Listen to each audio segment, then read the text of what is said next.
Good morning and welcome to the Post-Monetary Policy Committee press conference. The Monetary Policy Committee of the Central Bank of Kenya met yesterday, Tuesday, September the 28th, and today, Wednesday, September the 29th, we have our customary press conference hosted by the Governor of the Central Bank of Kenya, Dr. Patrick Njoroge. As is usual, we shall have the Governor making his statement. After that, you're able to come in with your questions, and the code to enter on Slido, SLIDO, is MPC09, hash MPC09. Please put in your questions there, and as usual, introduce yourself by name and institution. Without further ado, I want to hand over to the Governor of the Central Bank of Kenya, Dr. Patrick Njoroge.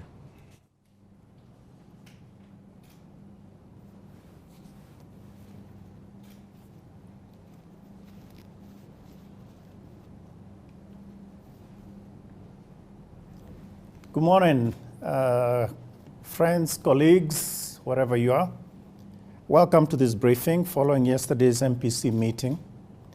And the MPC, Monetary Policy Committee, examined developments since our previous meeting in July, particularly against the backdrop of the past policy actions and the evolution of the COVID-19 pandemic. So today we will cover some of the principal issues that the MPC considered, and I'll begin with the global developments and then move over to domestic developments with some specificity as we go through the presentation. The first is the global developments, and here we noted that we noted the progress in the vaccination programs around the world. However, vaccine inequity continues, and further action is needed. That is, there is proportionately less vaccines coming to us in the, let's say, not the advanced economies, and a lot of vaccine is available in the advanced economies. And against that, we know that no one is safe until everyone is safe. So it is important to maintain or to actually get better equity, higher numbers in terms of the doses and indeed in terms of vaccination in our countries. There's also the reopening of economies, and these are in the advanced economies, and that was noted, along with the risks that have been presented by the Delta variant of the COVID-19. And there were reactions to that, as we all know. At the beginning, there was quite some concern about it, but I think that has now been muted and brought up pretty much under control. In Kenya, I think slide number 1, please. This slide shows the general outcome in terms of around the world, and Kenya's numbers are there. But I think important to note that was actually on September 27th, I believe. So the numbers have improved a little more. Yesterday's numbers were 3.7 million Kenyans have been vaccinated, and which represents about, or the numbers that have been fully vaccinated was 894 compared to the 889 thousand that is being shown there. In any event, this represents about 3.3% of adults, Kenyan adults, have been fully vaccinated. Also, for you to know, the positivity rate as of yesterday was 4%, which means that the numbers in terms of infection numbers have come down, and we have a much greater chance of really destroying this pandemic, or really stopping the spread of this pandemic. But vaccines remain the way forward, and that should be encouraged at all times. Then we talk a bit about the global developments, and I think here we noted that first, we don't have any new, seriously, well, let's say, any new projections with regard to global growth. So the last ones that we discussed in July are still valid. And we expect the new view projections in about 2 weeks. At the same time, we've noted a strong rebound, which continues in the advanced economies with some bumps related to the spread of and control of the Delta variant that was spreading recently. So global growth projections remain as before. In 2021, 6%, and in 2022, 4.9%. We expect this will be revised, perhaps even maybe revised downwards given the risks that are there, but not by much. But anyway, let's wait 2 weeks and see where we go. But of greater concern is inflation dynamics in the other economies, the global in the global economy, as it were. This has been heightened by supply bottlenecks, so difficulties in getting products where they should be, not necessarily finished products, at times actually the components. So for instance, semiconductors, which are needed not only for computers, but also for things like motor cars, etc. So having problems delivering new cars because you don't have the semiconductors to go with that. And shipping as well. There's been constraints, particularly in the major ports in the US and also in other parts of the world. And indeed also, for instance, in the UK, there was this concern about truck drivers, lorry drivers, which has led to significant problems on, let's say, the petroleum industry. And so people cannot quite get petrol in your local petrol store, petrol shop. So that is a big concern because clearly it will lead to significant increases in pricing of products. At the same time, the second element on this is the increase in global oil prices. The fuel prices in the international markets has risen quite a bit. And all benchmarks for crude oil are pretty much at recent record highs or recent highs. That is a big concern because it will have knock-on effects on most other products.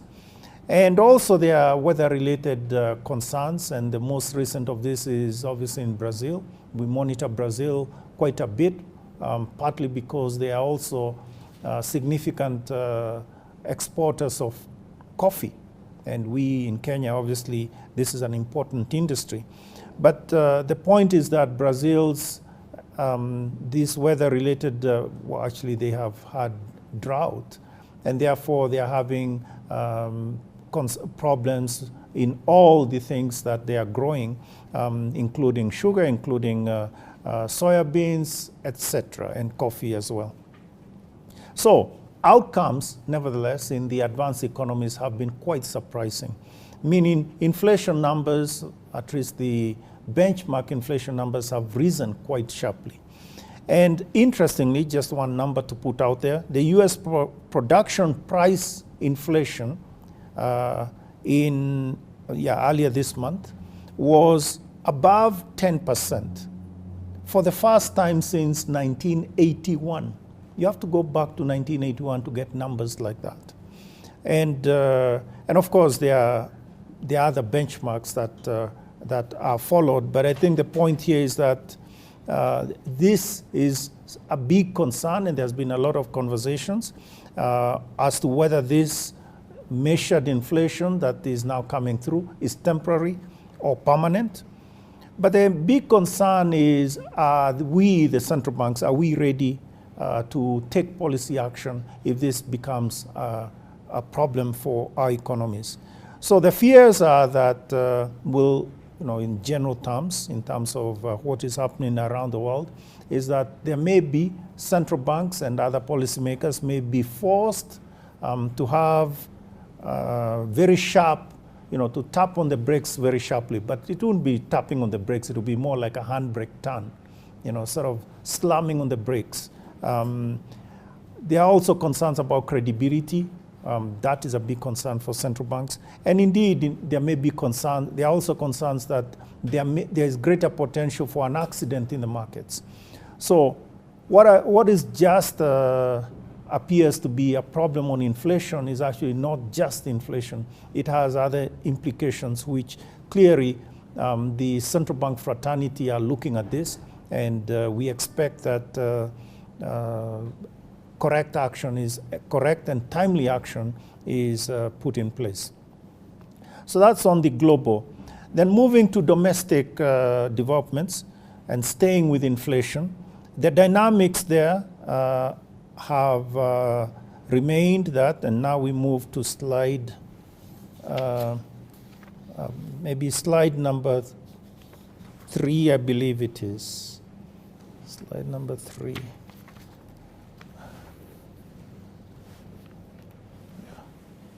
I'm sorry, I've got the wrong slides. Yeah, I brought the wrong slides. No, it's okay. Yeah, I brought the wrong slides, but that's okay. So actually, slide number 3. Yes, this shows the inflation pressures that we have at this moment. August, the latest number is 6.6, and you can see from that the big drivers of inflation was fuel, and that is really the brownish, the dark brown, which you can see was at 9.2. Oh, thank you. 9.2, and the food was at 10.7. So really that is what has been driving our inflation. You can see non-food, non-fuel has been below 3%. That's the green. So the question is what's happening on the fuel and indeed on the food. I think on the fuel, the answer is simple. We have slide number 2. It shows the Murban oil. This is our benchmark oil, we in Kenya. And you can see how it has grown, or rather how the price has increased. And now, as of September 22nd, was $74 per barrel. Actually, yesterday it was $78.3 per barrel as of yesterday. So you can see this has grown, has actually risen quite a bit. So that's on the oil part. But in terms of the food, there is another slide. I don't remember the number. Yes, there it is. So this shows the contribution to overall inflation, and you can see the various components, right, that are there. So the point here is that, and the concern here is more in terms of weather, and also somewhat the supply of those products to the various markets, but it's largely weather related. One more thing to say, staying on the theme of prices, the tax measures in the finance bill will, of course, and indexation will continue to make their presence felt. And the contribution, as we said last time, we calculate the contribution to be something in the order of 1.78 percentage points to overall inflation. So, what is the bottom line? The bottom line here is that we do understand that monetary policy cannot overcome the direct concerns from oil price, supply chain, and weather. So we do understand that. So as policymakers, what we do is we'll look at the second round effects, and those are the ones that we do have control over. In a sense, our policy will be effective in terms of constraining the second round effects that would go through, say, from oil, supply chain, or weather-related factors. So the MPC thereby indicated that it will monitor and stands ready to take whatever action will be needed, particularly to deal with the second round effects. Then the next item is on GDPs in general, or should we say the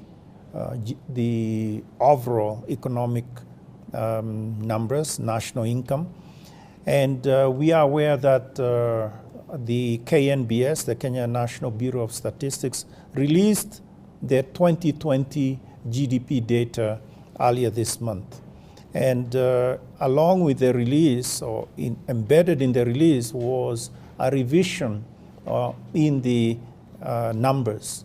And this is to align itself with, align the numbers, the GDP data, with the current structure of the economy, and indeed to use newer, better data sources, and to correct any errors that may have been there before that. So this is the so-called rebasing of the GDP data. And I think you've already been exposed to that, so I will not mention much about it. But I guess the one point, there are a few points I would make. In 2020, from these numbers, the year of the greatest economic shock since the Great Depression. And so we have to understand the outcomes against that. And global economy contracted by 3.2%. It's been a long time since this happened. And for the 30 countries that account for 83% of world output, only four had their economies expand. Even the US contracted by 3.5%. So that's the backdrop. We could talk about other countries in the neighborhood, but I think that suffices. So the outcome in 2020 for Kenya was an overall contraction of 0.3%. So just 0.3% in 2020. So in some sense, this is an outcome of a very big shock, and then the policy measures that were put in place to overcome the shock. Now, it is clear that, yes, we did have measures that, in effect, inhibited the dynamism in the economy, and these are the shutdown measures that we talked about before, etc. But we know why those measures were put in place, which is to stop the health crisis from expanding, right? So I think the point here is that the measures that were put in place, the policy, were quite effective. I think the outcome is clear. Now, which are the sectors that are worth noting? I flagged the sectors that supported the economy that remained quite dynamic. And agriculture is the first of this. It grew by 4.8%. Construction was also quite dynamic, quite buoyant, grew by 11.8%. Health services, 6.7%, ICT, 4.8%, etc. The weak sectors, surprise, surprise, accommodation and restaurants, which contracted by 47%, actually 48%. Education contracted by 11%. Professional services, so think about, for instance, the people that take care of the accountants, the lawyers, etc. So that contracted by 15%. So those are the sectors that, in a sense, dragged the economy down. And I think going forward, we need to look specifically at those sectors. So having said that, and I'll move rather quickly, we are now talking about the first cut of the projections for 2021 with the rebased data. We've done this, but I think the first thing I would also say here is that the preliminary estimates for Q1 and Q2 would be out shortly, I'm told in a few weeks. So we haven't had a chance to use this. So we'll have to revise this based on those outcomes. But we've looked at the leading indicators as we know how. And so in 2021, our first cut is a growth rate of 6.1%. And in 2022, we expect the growth rate, the economy to grow by 5.6%. But I think the point is that this wasn't a mechanical exercise. So we went through sector by sector. But before going to the specific sectors, I think I need to tell you some about the overall. And here we begin with the market perception. And I want to go to slide number 13. Mind you, we have done the regular surveys, market perception, CEO surveys and also the hotel surveys, and this will be published by Monday, possibly even by Friday, but will be published on our website definitely by Monday. So first here, from the market perception survey, it is clear that respondents remain quite optimistic. And I think you can see banks, they are 83% optimistic. So meaning of the respondents that were very optimistic and optimistic, total 83%. And in terms of non-banks also, non-banks 66%. So there is a lot of optimism in the economy, despite maybe the problems related to the lockdown and all the other problems that maybe the producers or the various farms may be facing. Next slide, please, shows business confidence from the CEO survey. And I think this is clear. It shows dynamism about growth prospects. And I think the point here is you can see that the containment measures and the global recovery are seen as good anchors or support for the Kenyan economy from their perspective.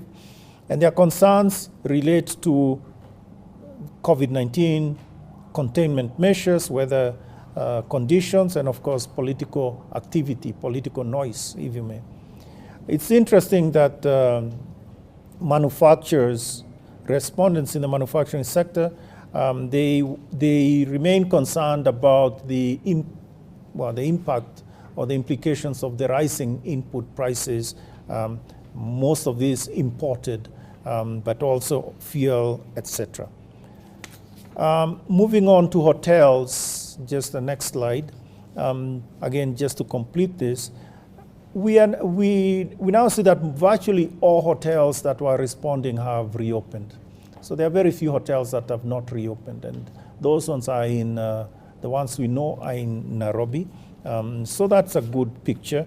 And in terms of bed occupancy, next slide please, you can already see some improvement towards the end.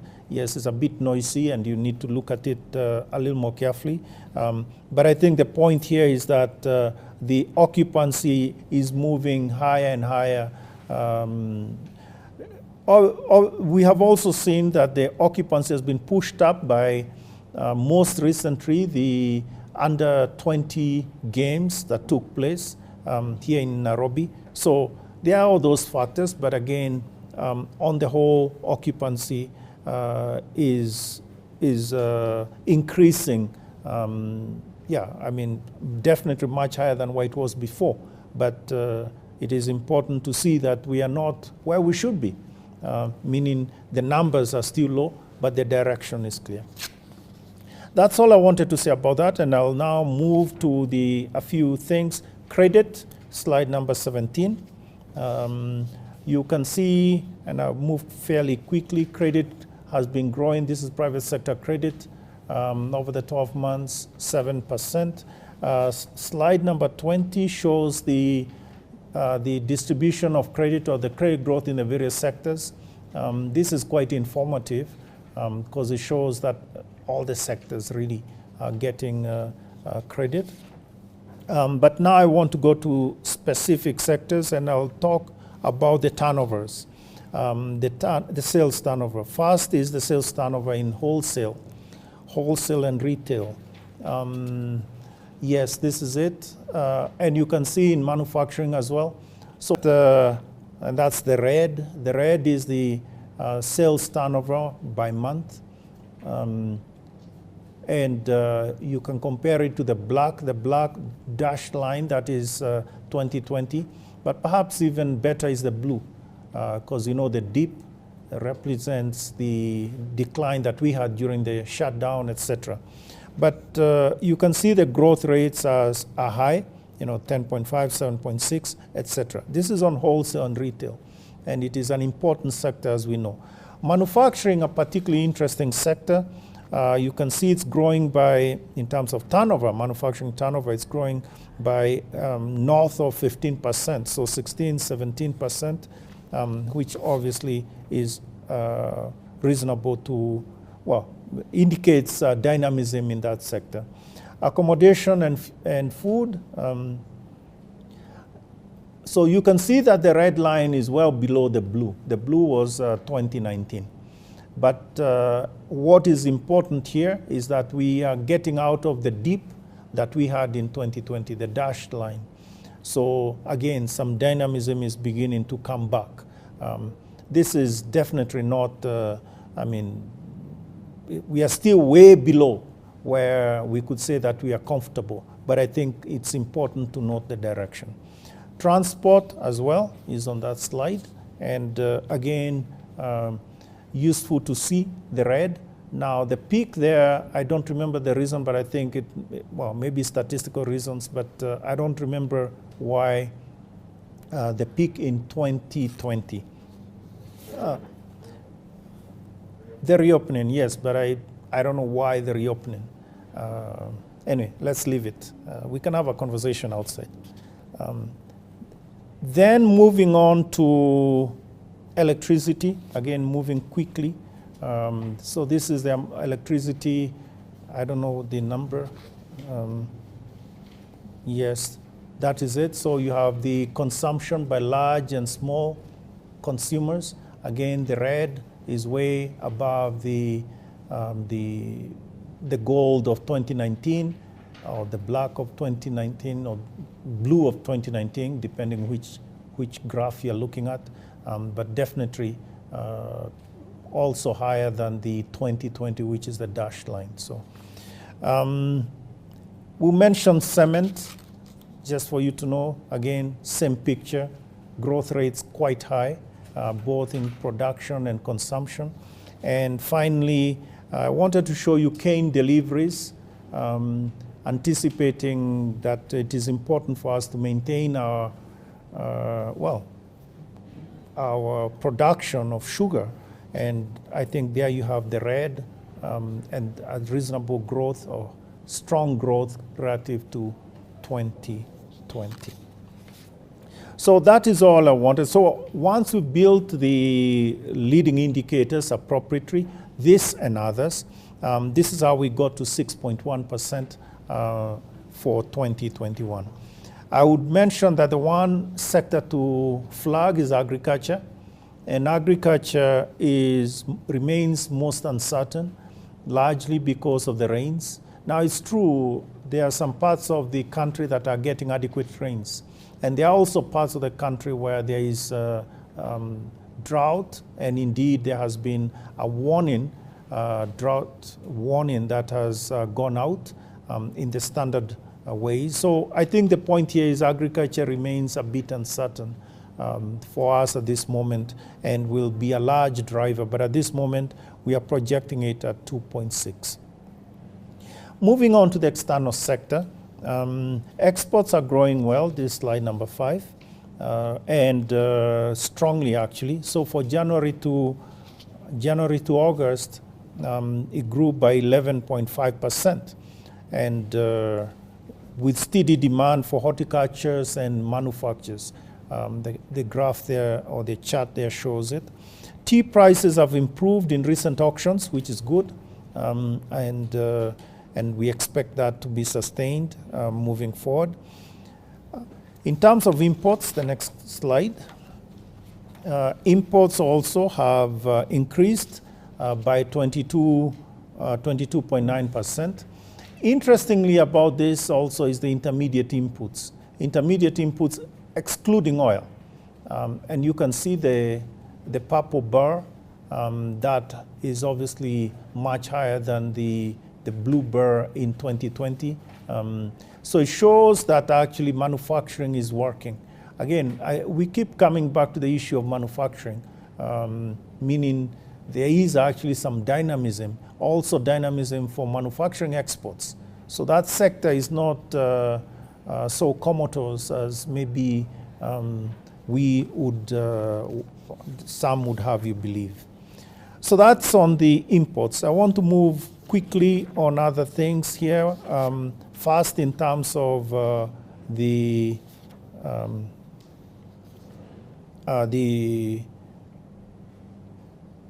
remittances, actually. So there's a slide on remittances, if you could please show it. Yeah, this is your monthly remittances, and for August it was at 313, which is quite high compared to August of last year. There's a decline from July, but this is seasonal. We generally expect that the seasonality of remittances begins in July. July, the numbers come down, August, all the way to November, and then they pick up again as we get to the Christmas season. But why was July so high this time? Why did it break that seasonality? I think we believe that it is related to the changed education cycle. So people are going back to school, and so money was sent for school fees, material, etc. So we expect it to remain about where it is in August, maybe around there, and then pick up again. But for the year, it will be a significant growth, maybe closer to, well, we have a number, but it will be a significant growth for the year. That's on remittances. There's a slide on tourism, but I think we could, in the interest of time, we could skip it, but it shows that numbers, tourists are beginning to come back. Yes, here it is. So this is tourist arrivals and has improved. This is the blue line. And of course, we are still, as I said, we are still off our highs. And you can see even January, February last year, we are nowhere near that. But I think the point is that, again, the sector is beginning to pick up. So closing on that, going to the current account. The current account deficit, there's a slide on that, please. And it shows that we are now at 5.5% of GDP. Slide, please. And we expect that for the year, we'll end up at about 5.2% of GDP. So that is a slide. And you can see the improvement over the last, well, since 2014. But again, we keep saying that we should be around 5%, and which is where we are ending up. Now, bottom line, this is, we expect significant balance in the FX market, and with the current account where it is predicted. And therefore, we don't expect much concerns coming from the FX market. And also in terms of reserves, we are currently at, what is it? Yeah, we are currently at 9.45 billion US dollars, which amounts to something like 5.78 months of import cover, which we believe is adequate for any potential shocks going forward. So that's where we are on that. Moving then to banking, I'll be quick on this. I think the point to make here is that it remains stable and resilient. Capital adequacy, liquidity, all those indicators are well above the sort of the norms or the requirements. But the point to make, there are two risks that remain elevated. The first is credit risk. This remains elevated. Even as we know that gross NPL, the ratio of gross NPLs to gross loans in August was 13.9%. So that has fallen a bit marginally. But I think the point is we cannot, we need to maintain our focus on credit risk. And this will be shown through NPLs, etc. Secondly, operational risks remain elevated. And this relates, for instance, to COVID-19, the impact of that in the banking sector. or for that matter, the digital channels. Digital channels are now, that's the workhorse of banking and finance in Kenya. And consequently, any issues around that, like fraud, etc., need to be dealt with, and that is the operational risk that we are talking about. Just for you to know, I think we mentioned this before, with regard to the loans that were restructured in the context of the COVID-19 back in March, the policy that we put out. The policy was simply that any loans that were performing on March 2nd, 2020, the borrower could have a conversation with the lender and restructure it as needed, given the new realities of COVID-19 and the impact of that on the, let's say, on the cash flow of the borrower. And 57% of all loans, 57% of the loan book, sort of total loan book of the economy, of the country, of the sector, was restructured. And at end August, the amounts of these restructured loans that were still outstanding is about 15% of total loans. And of the outstanding loans, 93% of them were performing according to the restructured terms. So the point here is that we are monitoring, and it is something that we want to make sure that there's a good outcome. So, as I finish, fiscal performance. We obviously had a robust conversation about this, and the issue here is the bottom line has to be the target fiscal deficit, which is 7.4% of GDP for this fiscal year. And revenue performance is doing very well. So very well. Ordinary revenue, in particular for July through August, those 2 months, the target was 247.1 billion, and the outcome was 251.1, which is 4 billion above the target. And I think that word sounds good, above, so meeting the target. So this is something that I think maybe offers greater assurance of the deficit target that we have. Of course, there's also the other thing, which is the expenditure with regard to the various programs, and two in particular, the Economic Stabilization Program, and also the Recovery Program, which were put in place following COVID-19. So that's what I wanted to say in terms of the discussion that took place. But I think as I finish, there are two things I may want to remind you of. First is the work that we have been doing on digital lenders.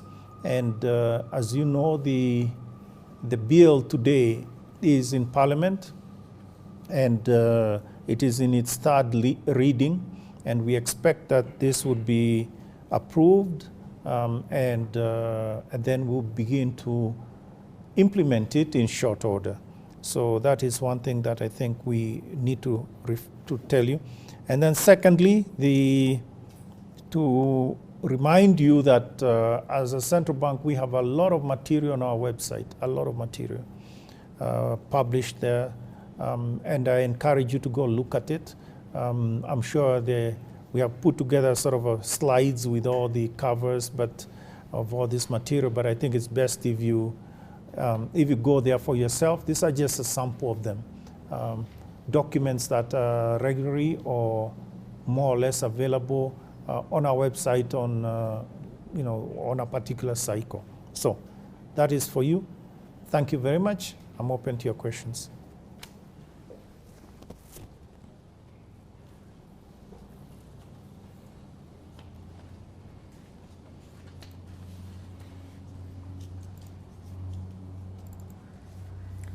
Thank you. So in terms of questions arising out of the governor's presentation, we shall start with Kefa Moirore. He has two sets of questions, and the first one is central banks around the world are easing off the throttle in support, or have at least indicated so. What should you expect from our own central bank? And he continues with that question. The Federal Reserve in the US and the South African Reserve Bank have, for instance, indicated plans to revert to a higher benchmark rate as seen before the pandemic. David Herbling from Bloomberg News asks, what will be the impact in percentage points of the recent fuel price increase on September inflation? And then another one from Kefa Moirore. In bolstering its firepower to deal with any adverse effects, would the CBK consider engaging the IMF on getting a new insurance cover standby credit facility? Okay, thank you very much, colleagues. So taking them in order, I think it's true the central banks around the world. I explained the first two questions, I think, quite well when I was talking about inflation. But I think not all banks are the same place. There are those that had their foot firmly on the accelerator, so sort of flat on the metal, foot on the metal kind of thing. And this is even had done the QEs, etc. So clearly those, and in particular the Fed and the ECB, they need to begin sort of action early on. Otherwise they'll end up having to slam on the brakes. The risks are clear, so I think I've explained what is it that our own MPC, our own central bank, is looking at. And I think I explained that in the context of inflation. And I think that is to be juxtaposed against the concerns of maintaining some sort of accommodative stance, which, again, I also mentioned in the context of fiscal, that will continue, fiscal will continue to maintain some dynamism. So I think that is the bulk or the, let's say, the answer that I could provide to Moirore's question, or Moirore's questions. Again, South Africa is different, is at a different point to us. It's amazing, we need to look at the structures of these economies. South Africa is not, largely, I mean, we are much more diversified than South Africa, their economy, right? They export primary products, etc. And that has its own cycle that they are having to deal with. So I think the point, and also in terms of the pandemic, we are also facing different cycles. South Africa is ahead of us in this cycle, but I think they have taken the blunt. They've been hit quite hard, as you know. So I think each one to his own, but the policies are in that direction. Then David is asking about the impact in percentage point. That I cannot tell you now. But I think I explained the measure of the impact of the measures that we had before. So we can take that offline, but I think that's not something that I have at the tip of my fingertips. Then the question about engaging, Moirore again asks, Kefa again asks a question about engaging the IMF. And I think we've missed something here because we have engaged them. We are in a program. And we are actually at a point of doing the second review. We've done the first review of the program and it went well. The second review will be done and hopefully by the end of the year will be considered and completed. The review will be completed hopefully by the end of the year. So I think we are in that. And if you recall, it's exactly what we said when we started off, which is we do need, this shock is large and we need all resources. So in some sense, it's all hands on deck in terms of addressing this.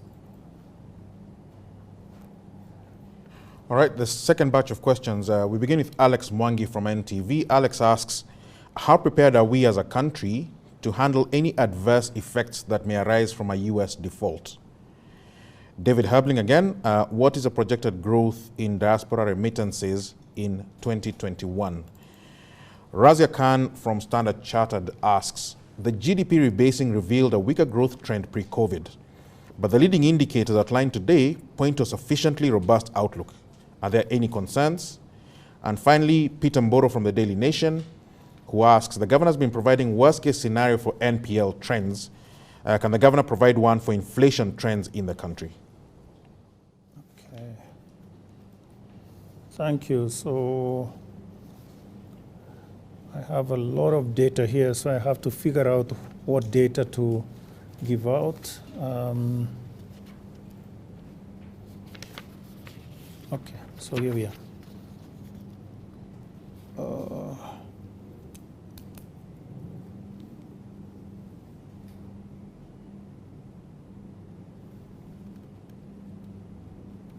Okay, there we go. I'm sorry, we do need to be sure what we're doing. Okay, fine. So let's begin. And the first one is the US default by Alex Mwangi. First, let's be clear. I mean, the US default, I guess it makes good headlines and things like that. Has to be understood what that is. The idea is that there is a debt, if I understood you, there is a debt limit that above which, let's say, the US Treasury cannot borrow. So they do have a US dollar, a nominal debt ceiling. And so they are now approaching that ceiling. And the Secretary of the Treasury, Janet Yellen, yesterday said that they have they can manage under the ceiling until about October 18. So if they don't get any approval by their Congress, etc., they don't know what will happen because something will have to give. And so how you're presenting it is the US default. So they'll be unable to repay, etc., etc. I think that's a worst case scenario. I think saner minds, much more, calmer minds will understand that there's no winning. Even if you have a political position, everybody loses. So not only the US, but indeed also the global economy.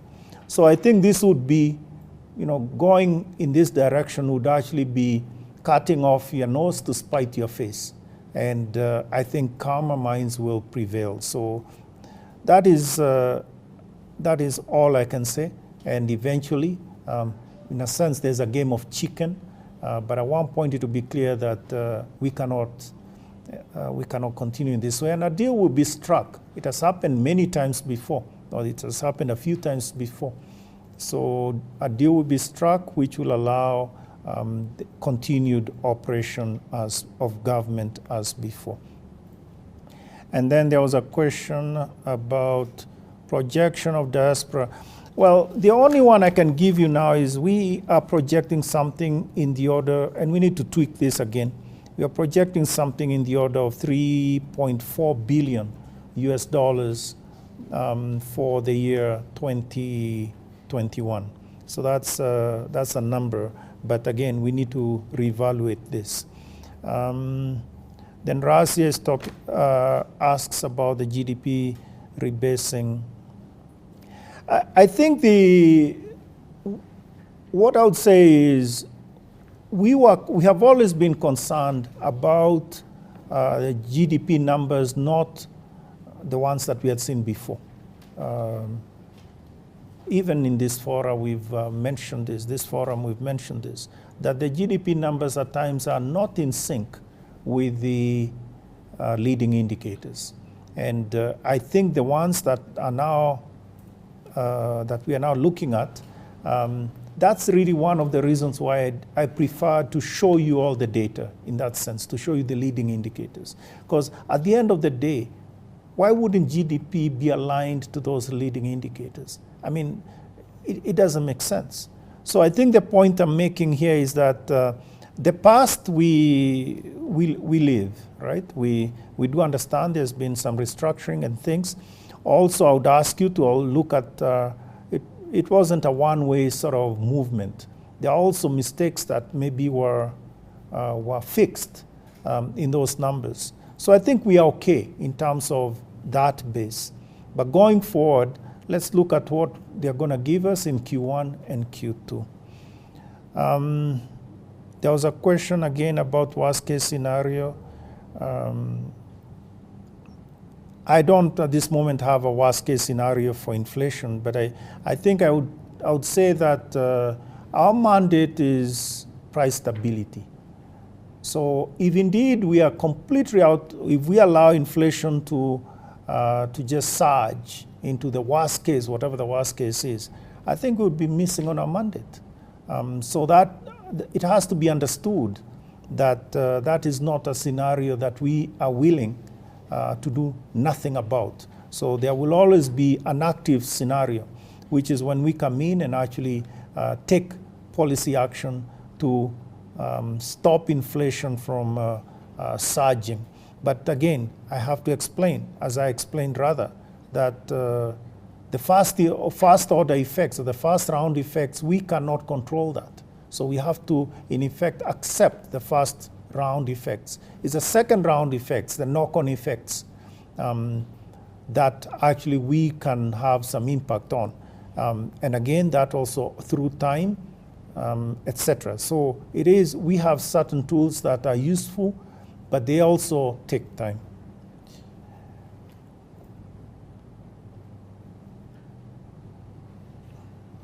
We begin in this round of questions with Charles Moniki from the Business Daily. The governor said that 15% of all restructured loans are still outstanding. How much is this in actual terms, and when should we expect all to be normalized? Which sectors are most affected by these loans that are still under restructuring agreements? From Dominic Omondi of The Standard, why did Kenya decline to participate in the second window of the G20 debt repayment moratorium when debt service costs are still taking up a huge chunk of taxes?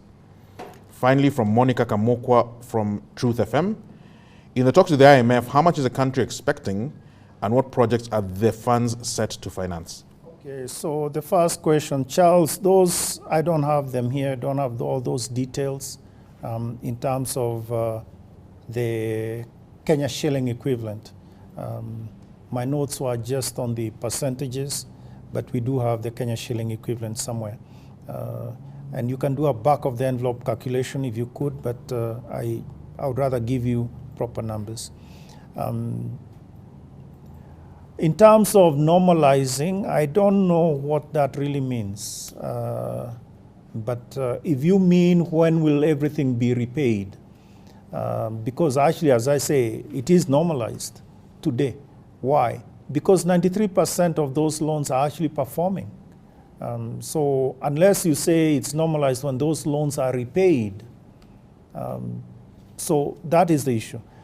Secondly, you maybe are talking about the others, which is the 7%, 6 point something percent, that are not performing according to restructured terms. So maybe they're on watch or they've now sunk into non-performing loans. Well, there is a whole, let's say, process with those loans. So it's not like they've fallen off the table. The banks and the borrowers are still working to make sure that those loans are fully repaid in particular ways. And I think at the end of the day, the normalization will really happen, if that's what we are thinking, will really happen when the economy normalizes, meaning when COVID is behind us. So it is important to again point to where the greatest risks are. And the greatest risk is actually one of continued, let's say, inaction from our perspective as citizens in terms of vaccinations, etc., and therefore maintaining this sort of malaise of COVID or the pandemic within us for much longer. So the question by Dominic Omondi about why Kenya declined to participate. This I would rather you ask, you direct the question to the right office, which is the National Treasury. They are the ones that would give you a conclusive answer here.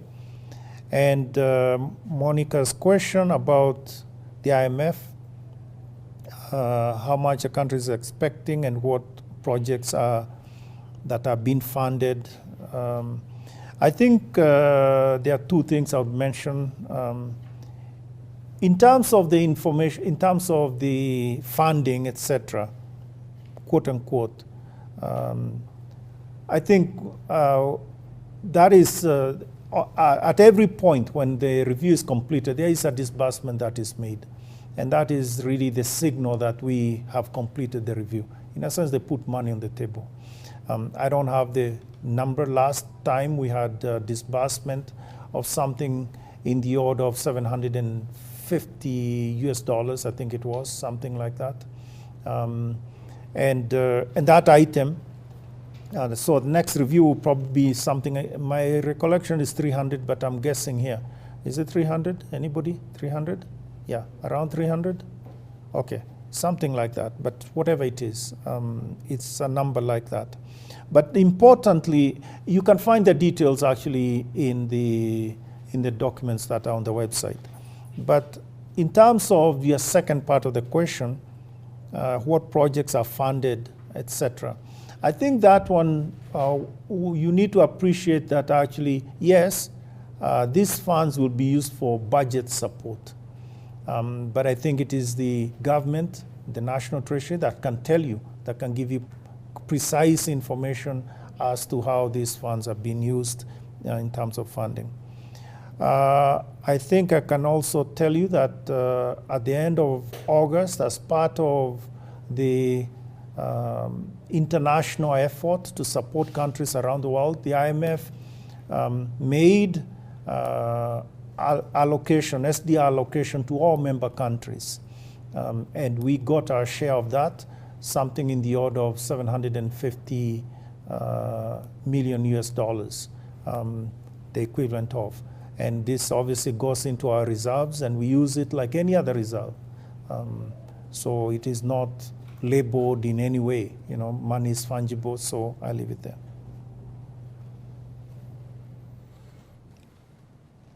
So the final question to wind up today's press conference or press briefing, again, is from Dominic. And Dominic from the Standard, Dominic Omondi, asks, the CBK can do little with the current drivers of inflation, but will jump in when the secondary effects of these drivers kick in.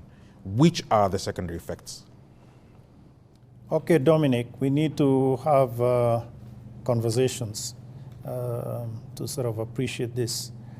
I hope you understand. I hope we understand each other about the first part of your question, which is the current drivers, principal drivers, where the inflation is coming from, are things that don't react to monetary policy.